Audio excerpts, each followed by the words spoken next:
We all talk about realizing the truth, realizing the truth. What is the truth? Hmm? Hmm? Hmm? If you want to realize the truth, you should know what truth is. Otherwise, you may even have it right here and you may not know what it is. Hmm? It's almost like somebody wants to see an elephant. I have to have the realization of having seen an elephant. But he roams around the African jungle. He sees a lot of huge animals moving around.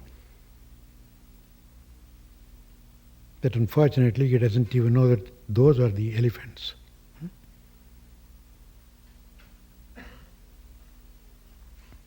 Then, even though you are surrounded by elephants, if you do not know that those are the elephants, you will still be sitting there, I want to see an elephant.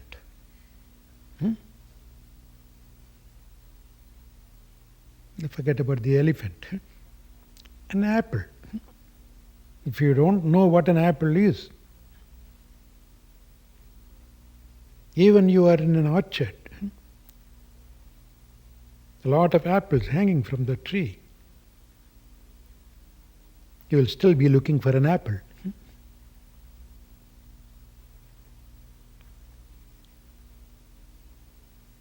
So before you even want to realize the truth, you should know what the truth is. Then you can look for it. Same way God also. I want to experience God. Whatever we want to look for, we want to experience, we want to see, we should have had an idea, at least in our mind, what to look for.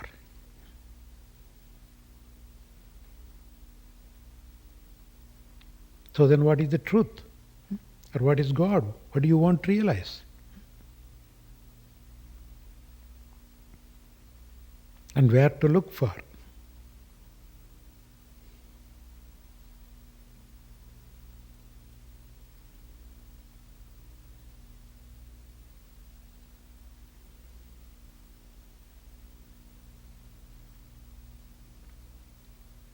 Is it something can tell you what the truth is? Unfortunately, it's not possible. Nobody can tell you what the truth is. And even if somebody tells you, you won't be able to understand it. Truth is something that neither be told nor to be understood.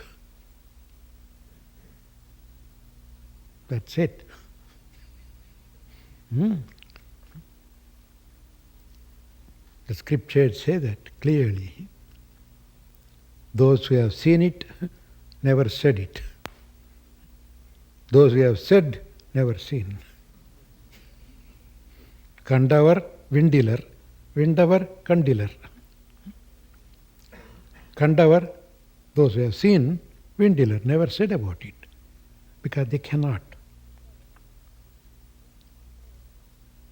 Vindavar, those who have said about that, never seen it. Seems to be a puzzle here, is it not? Are we wasting our time here then?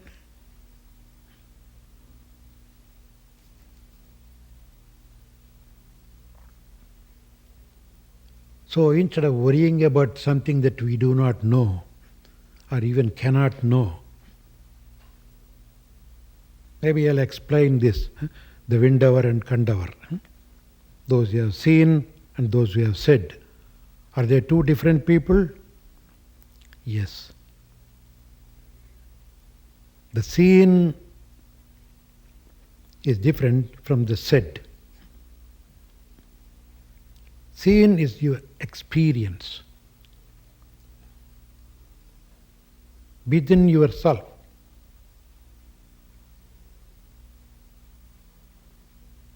True, you have experienced it.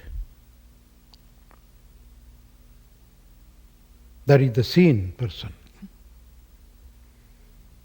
But then who said it? It's not you. You are experiencing it, but your mind seemed to have known that, and then the mind is trying to tell the others. So the experiencer is totally different from the expounder. It is the mind that expounds. It is the mind that talks. It is the self that experiences. And the self can never come out and say, because it's not possible without using a mind.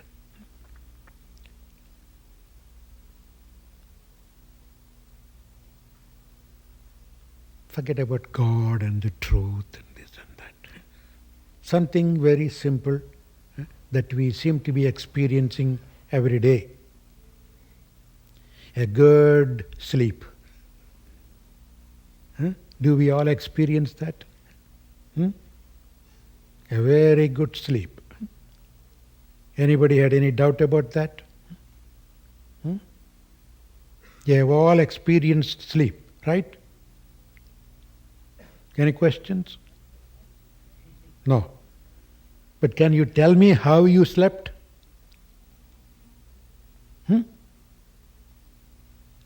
You did sleep, is it not so? But can you tell me how you slept?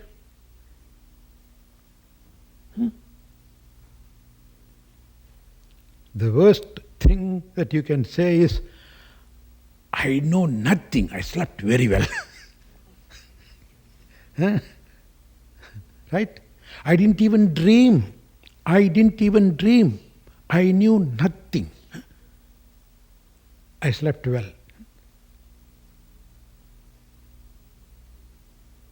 Is it a sort of contradiction or what? You knew nothing and you say you slept well. How do you know that then?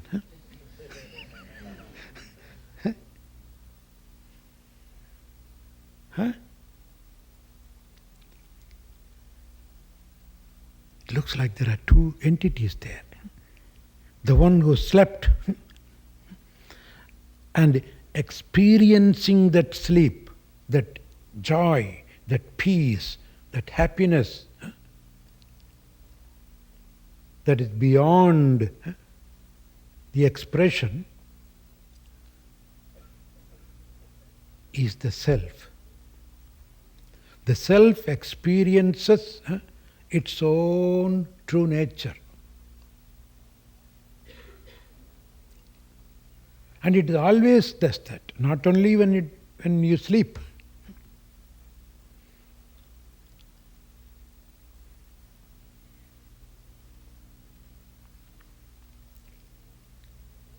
But the person who comes out and tells is the mind that seemed to have felt a little of that experience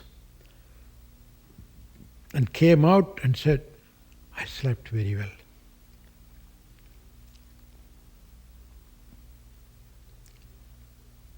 So the changes are always happening in the mind. Jagra, Swapna, Sushupti. The waking, dreaming and sleeping. It is the part of the mind. It's not even the mind that sleeps.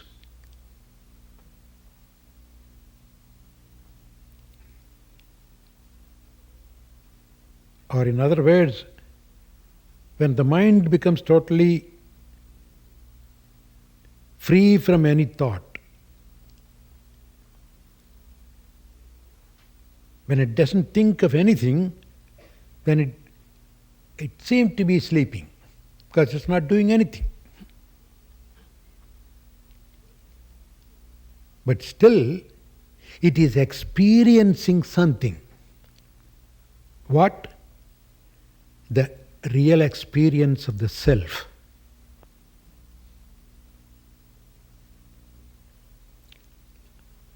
When the mind quiets itself completely, becomes thoughtless, only then it can reflect the true nature of yourself.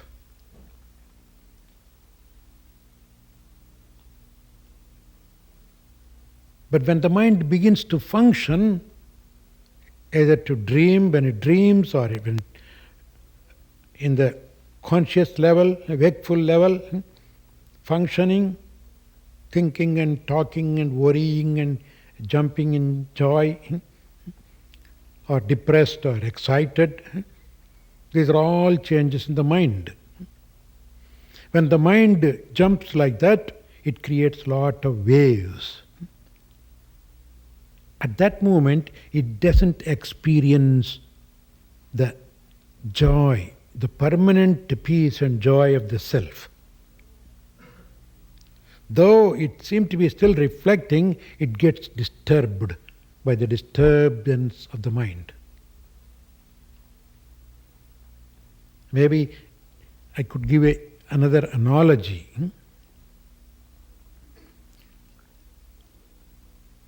You have a bowl of water. You keep the bowl of water quietly, without any shaking. The water is peaceful completely, totally waveless.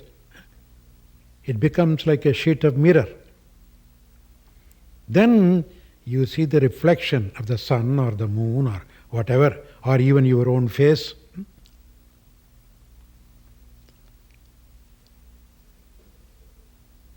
And you see the face crystal clear in its original condition. But the moment there is a little shake, a little ripple or wave in the water, how do you see your face then?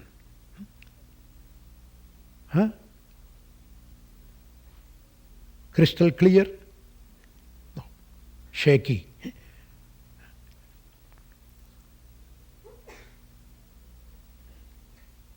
But the mind immediately, it experiences the pure reflection when it is calm.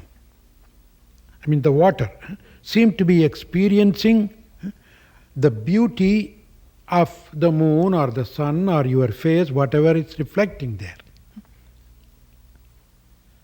The mind seems to be, oh, I'm experiencing the beautiful moonlight, beautiful sunlight. But the moment it wants to tell you, it has to create ripple. Even to tell you, it has to create a ripple. That means it has lost its experience.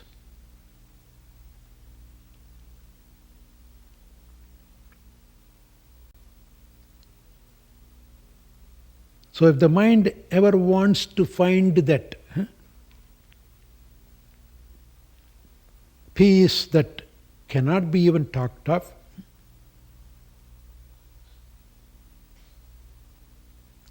it has to go back to that state, old state of doing nothing, thinking nothing, completely in a quiet state, tranquil state. Then it gets the reflection again, pure reflection. Remember, even at other times the reflection is there. You are still seeing, your face is there still. Or if in the example of the sun reflecting on the water, the sun is still there, is it not so? But you don't see the sun stable. It's all shaky. So you say, oh, the shaky sun. The sun doesn't shake. It is a reflection of the sun shakes, but you see shaky sun. And the water also experiences a shaky sun. Imagine if the water has its own awareness, the water will say, oh, I'm shaky now. My sun is shaky. Whatever way you want to put it. And then if I want to see the unshaken sun, what should I do? I have to calm myself down again.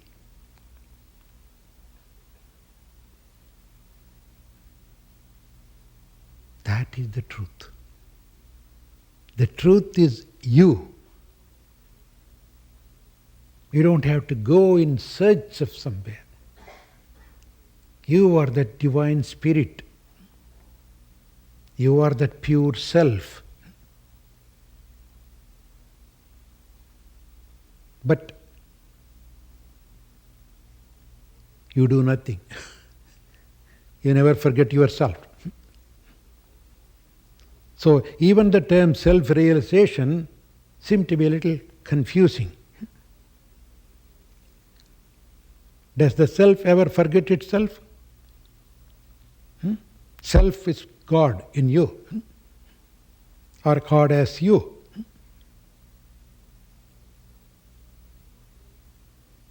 So as pure self, can you ever forget yourself? No. Then why do you want to realize yourself? As if you have forgotten it. So who realizes the self? Not the self. The self doesn't have to realize it. But then who? The mind wants to realize the self. That means the mind wants to experience the pristine glory of that pure self reflecting in it.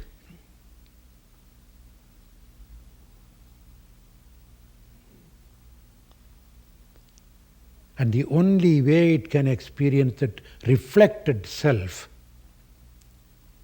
is to make itself totally a clean reflector,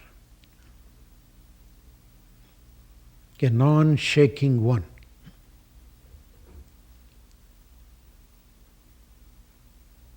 Totally calm. Nothing should shake the mind. Then the mind can say, oh, I'm realizing the self.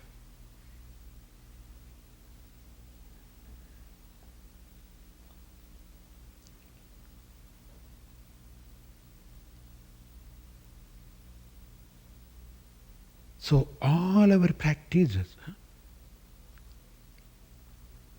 to have faith or leave it to God or everything is good, it's all for good. Use any trick you want.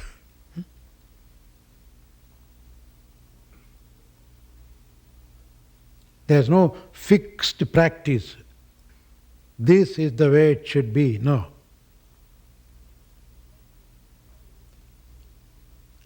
Allow your mind to do anything it wants to make itself quiet. The problem is, how can you allow the mind to do anything it wants and make itself quiet? Mind should learn to do nothing.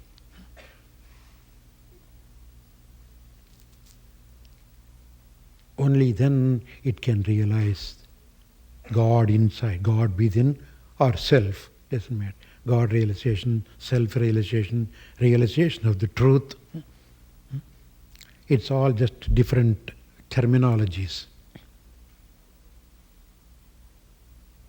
So the secret here, and the one and only way to experience that God or self or the truth is to make the mind completely quiet, unshakable, steady. Samatvam yoga uchyate. And that is yoga. What is yoga? If there is one definition to yoga, keep quiet. There was a great saint by name Arunagiri.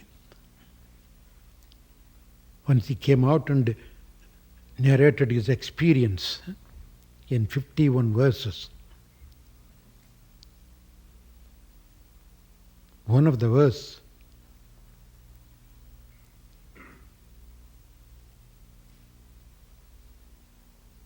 was this: I wanted to go and see God.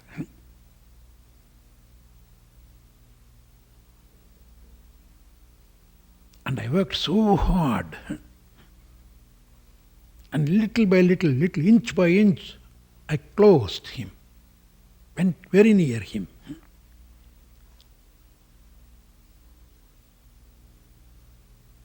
And it looked like I saw him. And I asked him, what should I do to experience fully?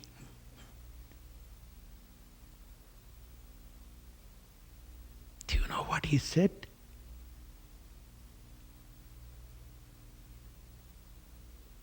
Keep quiet, don't talk. I'm using exactly the words. Semman magalai thirudum thirudan, Pemman murugan piravan iravan. And when I went near him, he said, Summa iru sollara endralume amma porulondrum arindilane. His own words I'm using here. My final initiation from God is Summa iru, keep quiet. 2 words, Summa iru, keep quiet. Sollara, stop talking. Literal translation, sol means talking. Ara, stop.